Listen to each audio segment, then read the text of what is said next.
بسم اللہ الرحمن الرحیم۔ میری شادی سہیل سے ہونے ہی والی تھی کہ میری ماں نے رولا ڈال دیا۔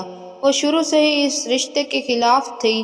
یہ بات نہ تھی کہ سہیل میں کوئی عیب یا خرابی تھی، وہ تو نہایت شریف اور باوقار تھا۔ مسئلہ یہ تھا کہ امی شروع سے ہی چاچی سے خار کھاتی تھی۔ اس کی ایک وجہ یہ تھی کہ چچا کی آمدنی قلیل تھی۔ وہ ایک معمولی سرکاری ملازم تھے اور ان کے 5 بچے تھے۔ ہر وقت ان کے گھر میں دال روٹی کے لالے پڑے رہتے، جبکہ والد صاحب کا بزنس اچھا چل رہا تھا اور ہمارے گھر میں خوشحالی کا راج تھا۔ ابو اپنے چھوٹے بھائی یعنی سہیل کے والد سے بہت محبت کرتے تھے، ان کی باقاعدہ مالی مدد بھی کیا کرتے تھے۔ میری والدہ کو یہ بات بالکل پسند نہ تھی کہ ان کا شوہر اپنے بھائی کے کہنے پر خرچہ کرے، بس وہ اسی وجہ سے بہانے سے چچی سے جھگڑتی اور طعنے دیتی تھی۔ شروع میں ہم ایک ہی گھر میں رہتے تھے۔ جب امی اور چچی کے درمیان کشیدگی بڑھنے لگی تو ابو نے اس مسئلے کا حل نکالا کہ اپنے ساتھ والا مکان ان کو خرید کر دے دیا اور وہ نئے گھر میں رہنے لگے۔ مردوں کے دل اور طرح کے ہوتے ہیں اور عورتیں کسی اور طرح سے سوچتی ہیں، خاص طور پر جب معاملہ جٹھانی اور دیورانی کا ہو۔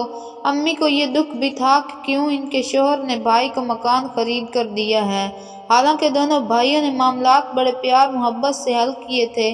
دادا مرحوم کے گھر میں دونوں بھائیوں کا حصہ برابر تھا۔ چچا نے اپنا حصہ ابو کو دے دیا، جس کے بدلے میں ابو نے ان کو برابر والا مکان خرید کر دیا تاکہ دونوں کنبے سکون کے ساتھ علیحدہ رہیں اور عورتوں کی روزمرہ کی چکچک ختم ہو جائے۔ جو مکان چچا کو لے کر دیا تھا اس کی قیمت کچھ زیادہ تھی، لہٰذا ابو نے اپنے پلے سے رقم ڈال دی کہ بھائی جب تمہارے پاس سہولت ہو تو یہ رقم واپس دے دینا، ورنہ کوئی بات نہیں، ہم آپس میں بھائی بھائی ہیں۔ بڑے بھائی کی حیثیت سے میرا یہ فرض بنتا ہے کہ تمہاری مدد کروں۔ میرا اور سہیل کا رشتہ بچپن سے طے تھا۔ سہیل ایک لائق لڑکا تھا، اسے پڑھنے کا شوق تھا اور وہ ان دنوں اپنے تعلیم کے آخری سال میں تھا۔ جب ہماری شادی کی تاریخ مقرر ہوئی، اس بندھن میں ہماری پسند کا بھی دخل تھا اور ہم دونوں اپنی شادی کی اس گھڑی کے آنے پر بہت خوش تھے، مگر میری ماں گھلتی جاتی، نہیں چاہتی تھی کہ کسی طور میری سہیل سے شادی ہو۔ کہتی تھی فخر بھائی ہیں تو کیا ہوا ہے، تو صدا کے مفلس ہیں، ایک عمر گزری ہے اور ان کے دن نہیں بدلے، اب کیا پھریں گے۔ میں ہرگز بیٹی کا بیاہ ان بھوکے ننگوں میں نہ دوں گی، ان کے یہاں پیٹ بھر کھانے کو نہیں، میری بیٹی کو کیا کھلائیں گے۔ ابو سمجھاتے تھے کہ فخر کے ماشاءاللہ 4 بیٹے ہیں، جب یہ کمانے لگیں گے میرے بھائی کے گھر میں دولت آ جائے گی اور ان کے یہ دن دور ہو جائیں گے۔ حالات ہمیشہ ایک جیسے نہیں رہتے۔ سہیل کی تعلیم مکمل ہونے کو تھی، اس کے بعد وہ کمانے لائق تھا، اس سے اچھا لڑکا ہماری لڑکی کو نہ ملے گا۔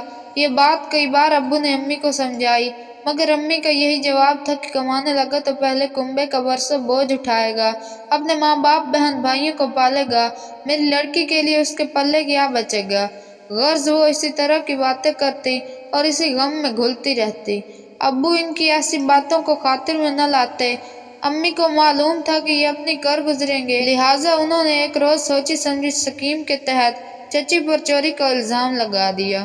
میرے لیے جو زیور بنوائے تھے چچی ہمارے گھر آئیں تو ان کو دکھائے اور جب وہ چلی گئیں شام کو ابو سے کہا میں نے زیور طاہرہ کو دکھائے، اور جب اس کے لیے چائے لینے گئی تو اس نے زیوروں میں سے 2 انگوٹھیاں اور 2 چوڑیاں نکال لیں۔ ابو خاموش ہو گئے، ماں واویلا کرنے لگی۔ وہ بولے 15 روز بعد درخشاں کی شادی طے ہو گئی ہے، زیور اگر انہوں نے لیے بھی ہیں تو انہی کے گھر جانے تھے، میں تم کو اور بنوا دیتا ہوں، اس بات کو اپنے اور میرے درمیان ہی ختم کر دو۔ لیکن میری ماں نے تو رنگ میں بھنگ کی ٹھان لی تھی، ایسا رولا ڈالا کہ چچی اپنے کانوں کو ہاتھ لگانے لگی۔ امی نے جا کر دیورانی پر چڑھائی کر دی کہ تم نے 15 دن کا بھی انتظار نہ کیا اور میری بیٹی کے زیور میرے ہی گھر سے لے اڑی۔ وہ ہکا بکا ہو گئی، شوہر کے سامنے روئی اور بولی کہ ابھی سے یہ حال ہے، بڑی بھابھی نے مجھ کو چور بنا دیا ہے تو آگے میرے ساتھ کیا کریں گی، میں ہرگز ان کی بیٹی کو بہو نہ بناؤں گی، آپ یہ رشتہ ختم کر دیں۔ بیوی رو رو کر اس قدر نڈھال ہوئی کہ چچا اور ابو کو رشتہ ختم کرنا پڑا۔ دونوں بھائی تو غم زدہ تھے، ہماری بھی جان پر بنی تھی، کیونکہ سہیل اور میں اس رشتے پر خوش تھے۔ خیر جو قسمت کا لکھا تھا ہو گیا اور رشتہ ختم کر دیا گیا۔ مجھ کو تو صدمے سے سانس لینا دشوار ہو رہا تھا۔ سہیل کا بھی یہی حال تھا۔ وہ بددل ہو کر گھر سے چلا گیا اور ہاسٹل میں رہنے لگا، اور میرے جسم میں اب صرف جان باقی تھی، جیسے روح نہ رہی تھی۔ اس دکھ سے نجات پانے کا بھی کوئی راستہ نہ تھا۔ ان دنوں میں نے میٹرک پاس کیا تھا۔ والدہ نے غم زدہ دیکھا تو کالج میں داخلہ کرا دیا کہ دھیان کسی طرف لگے، مگر امی کو میری شادی کی فکر ستانے لگی۔ وہ چاہتی تھی کہ کسی دولت مند گھرانے میں میری بیٹی بیاہی جائے۔ ملنے جلنے والیوں کے ذمہ لگایا کہ امیر خاندان کا کوئی رشتہ ہو تو نظر میں رکھنا اور میری درخشاں کے لیے بات کرنا۔ ایک سہیلی کے ذریعے ایک امیر گھر کا رشتہ مل گیا۔ یوں قریبی عزیزوں کو ٹھکرا کر غیروں میں بات پکی کر دی۔ حالانکہ وہ بالکل انجانے لوگ تھے، مگر شاندار کوٹھی میں رہتے تھے اور دولت کی ریل بیل تھی۔ امی بہت خوش تھی کہ اچھا رشتہ مل گیا ہے، سو اب میری بیٹی عیش کرے گی۔ شادی کی تاریخ مقرر ہو گئی اور تیاریاں شروع کر دی گئیں۔ امی کو لگا کہ جو جہیز بیٹی کو دینے کے لیے بنایا ہے وہ اس کے امیر سسرال والوں کے شایان شان نہیں ہے۔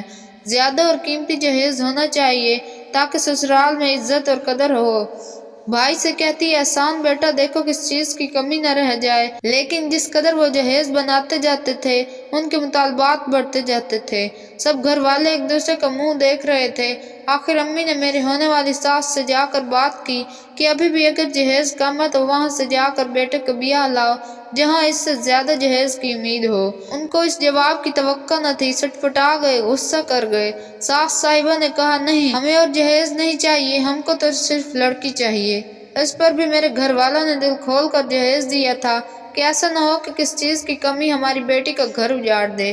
شادی تو کینسل نہ ہوئی، مگر سسرال والوں نے امی کی کہی بات کو اپنی توہین سمجھا۔ شادی ہو گئی، حق مہر میرے والدین نے شرعی لکھوایا اور میں رخصت ہو کر سسرال آ گئی۔ پہلی رات دلہا نے بتایا کہ تمہاری ماں کی اس بات سے امی بہت خفا تھی اور اپنی بے عزتی کا بدلہ لینے کو یہ منصوبہ بنایا تھا کہ جب نکاح کے وقت آپ کے لوگ زیادہ حق مہر لکھوانے لگیں گے تو ہم بارات لوٹا کر آئیں گے۔ اس طرح تم لوگوں کی خوب رسوائی ہوگی۔ حالانکہ میں اس بات کے حق میں نہ تھا، لیکن والدہ اور میرے بھائی بہن یہی سوچ رکھتے تھے۔ یہ تو تمہاری قسمت اچھی تھی جو تمہارے والدین نے زیادہ مہر نہ لکھوایا، ورنہ آج تم دلہن بنی ماں باپ کی دہلیز پہ بیٹھی رو رہی ہوتی۔ یہ سن کر میں تو سناٹے میں رہ گئی۔ میں نے اس بات کو دل میں دفن کر دی اور کسی سے بھی ذکر نہ کیا۔ یہ بات کسی سے کہنے والی بھی نہ تھی، لیکن میری کینہ پرور ساس نے اس بات کو دل سے نہ نکالا اور میرے والدین سے بگڑی رہی۔ ہر بات میں نوک جھونک، مجھ سے بد سلوکی اور جہیز میں 100 نقص نکالتی۔ کہتی لوگ تو اس سے بھی اچھا اور زیادہ دیتے ہیں اپنی بیٹیوں کو۔ میں ان باتوں کو اس وجہ سے نظر انداز کرتی رہی کہ نئی زندگی کی شروعات ہے، بدمزگی نہ ہو جائے۔ نہ جانے میری ساس کا دل کتنا کٹھور تھا کہ انہوں نے امی کے کہے ایک جملے کو معاف نہ کیا۔ ایک روز میرا بھائی ملنے آیا، کہنے لگی کہ اپنے رشتہ داروں سے کہہ دو کہ ملنے نہ آیا کریں، روز روز منہ اٹھائے چلے آتے ہیں۔ میں نے کہا امی جان یہ دور کے رشتہ دار نہیں ہیں، یہ رشتہ بھائی اور بہن کا ہے۔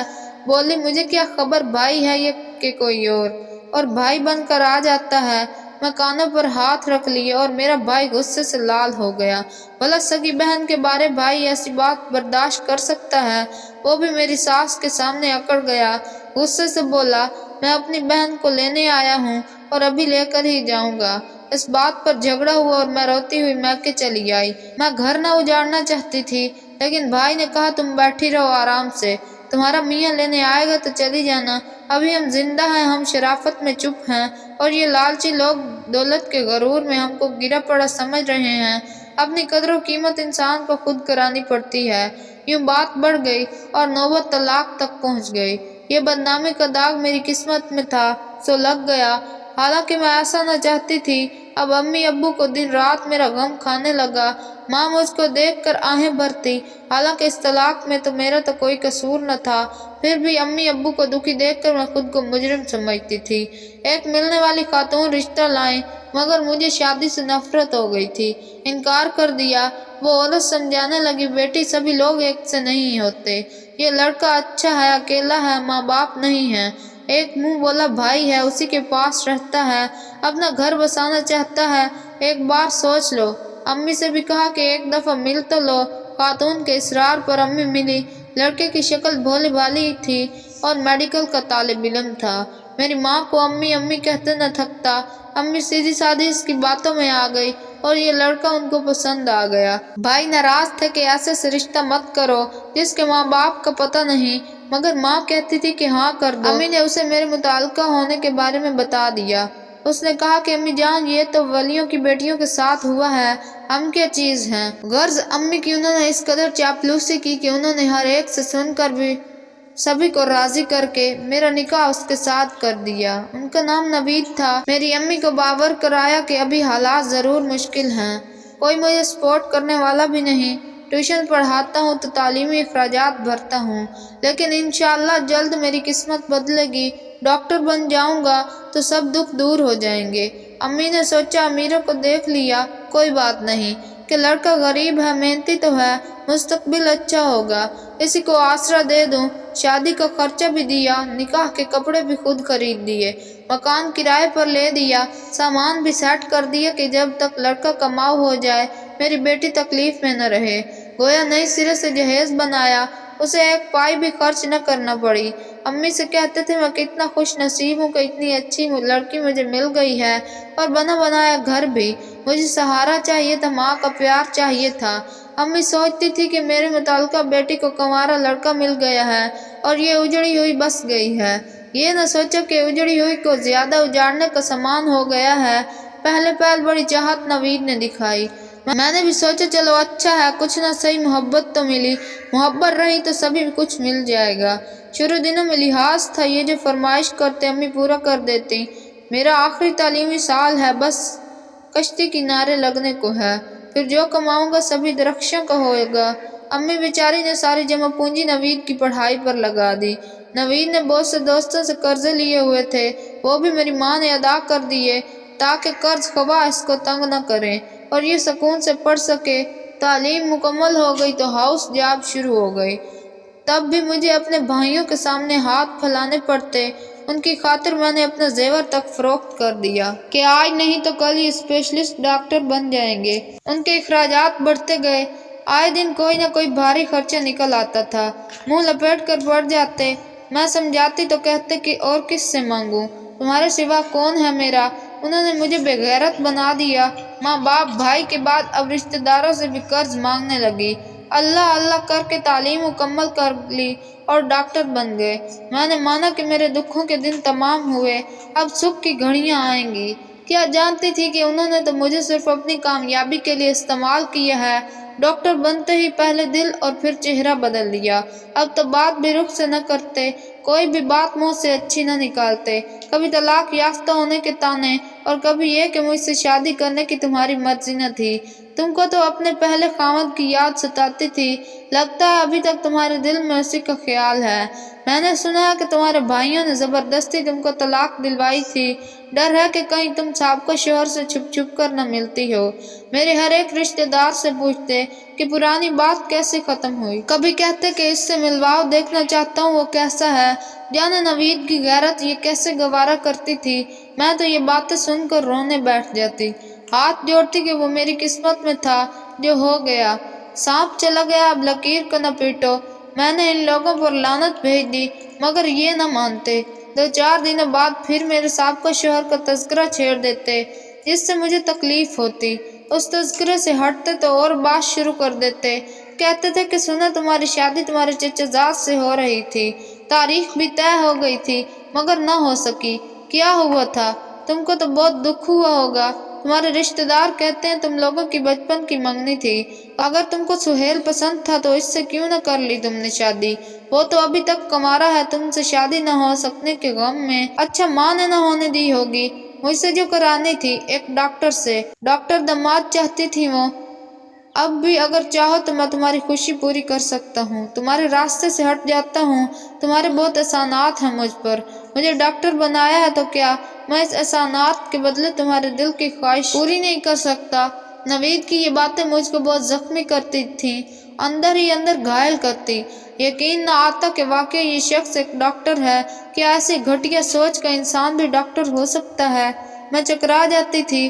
میں نے تو خوشیوں کے خواب دیکھے تھے، پھولوں کی چاہ کی اور کانٹوں میں دامن الجھ گیا، صبر کیا، یہ سوچ کر کہ ایک بار طلاق ہو گئی، دوسری بار ہوگی، تو لوگ کیا کہیں گے؟ وہ تو مجھے ہی قصوروار ٹھہرائیں گے۔ خود نوید مجھ کو طلاق نہ دے سکتے تھے کہ اس بار امی نے حق مہر بھی خوب سارا لکھوایا تھا، کیونکہ صاحب کا تجربہ برا تھا۔ نوید دراصل اب کسی لیڈی ڈاکٹر سے شادی کرنے کی سوچی تھی، لہٰذا چاہتے تھے کہ اتنی پریشان ہو جاؤں کہ خود طلاق لے لوں۔ میں نے سوچ لیا تھا کہ بے شک دوسری شادی کرتے ہیں مگر طلاق نہ لوں گی۔ یوں ہی روتے دھوتے ہماری شادی کو 6 سال گزر گئے۔ اب یہ اپنے پیروں پر کھڑے ہو گئے تھے، اسپتال میں ملازمت مل گئی، اچھی تنخواہ مل رہی تھی۔ میں ان کو جاہل اور کمتر نظر آنے لگی۔ کئی نوعمر حسین لیڈی ڈاکٹرز ان کے ساتھ کام کرتی تھیں۔ ان کے دل میں ہوک اٹھتی کہ ان میں سے کوئی میری شریک حیات ہونا چاہیے تھی، کیوں نہ ہوئی۔ سب اسی طرح لالچی نگاہوں سے ان کو دیکھتے۔ یہ اللہ کی مرضی کہ مجھ بد نصیب کو اولاد نہ ہوئی اور نوید کو دوسری شادی کا بہانہ مل گیا۔ مجھ سے دوسری شادی کی اجازت مانگنے لگے۔ کچھ دن سوچنے کے بعد میں نے اجازت نامے پر دستخط کر دیے اور اپنے گھر والوں کو نہ بتایا، کیونکہ میں دوبارہ طلاق کا ٹیکہ اپنے ماتھے پر نہ لگوانا چاہتی تھی۔ مرد میں خرابیاں ہوں تو بھی سارے قصور عورت کے نام لکھ دیے جاتے ہیں۔ اب یہ مجھے باجھ ہونے کے طعنے بھی دیتے تھے، صبح شام پریشان کرتے تھے۔ اللہ کی کرنی اولاد ان کو دوسری بیوی سے بھی نہ ہوئی۔ وہ تو خود ڈاکٹر تھی، اس نے اولاد کے لیے اپنے ٹیسٹ وغیرہ کروائے تو صحیح تھے، لیکن نوید کے ٹیسٹ صحیح نہ آئے۔ گویا اولاد نہ ہونے کا سبب خود ان میں کمی کے باعث تھا۔ ان کی دوسری بیوی نے تبھی طلاق لے لی اور ان کو بدنام بھی کیا۔ یہ بھی لوٹ کے میرے پاس آ گئے، کہتے تھے اس عورت نے مجھے سکون دینے کی بجائے میرا راہ سا سکون بھی لوٹ لیا۔ تم ہی میری اصل شریک حیات ہو، تم میری بیوی ہو، تم نے صبر کیا تو دیکھو میں پھر سے تمہارے پاس لوٹ آیا ہوں۔ اور میں سوچتی ہوں کہ صبر تو عورت ہی کو کرنا ہوتا ہے، کیونکہ اولاد نہ ہو اور وہ قصوروار نہ ہو تو صبر کر لیتی ہے، شوہر نہیں بدلتی، مگر مرد کی شاید یہ فطرت ہے کہ وہ بیوی بدلنے میں دیر نہیں کرتا۔ دوستوں، یہ ہمارے معاشرے کی ایک تلخ حقیقت ہے۔ اگر کسی لڑکی کو اولاد نہ ہو تو اس کا شوہر اور اس کے گھر والے اس کی دوسری شادی کرنے پر تل جاتے ہیں، لیکن اگر اولاد نہ ہونے کی وجہ شوہر خود ہو تو لڑکی کو عزت کے نام پر خاموش کروا دیا جاتا ہے۔ کیا خیال ہے دوستو؟ ایسا ہی ہوتا ہے نا؟ آپ کی اس بارے میں کیا رائے ہے؟ کمنٹ میں ضرور بتائیں۔ دوستوں، اگر ویڈیو آپ کو پسند آئی ہے تو ویڈیو کو لائک کر دیں، چینل پر نئے ہیں تو چینل کو سبسکرائب کر دیں۔ ملتے ہیں کسی نیکسٹ ویڈیو میں، تب تک کے لیے اللہ حافظ۔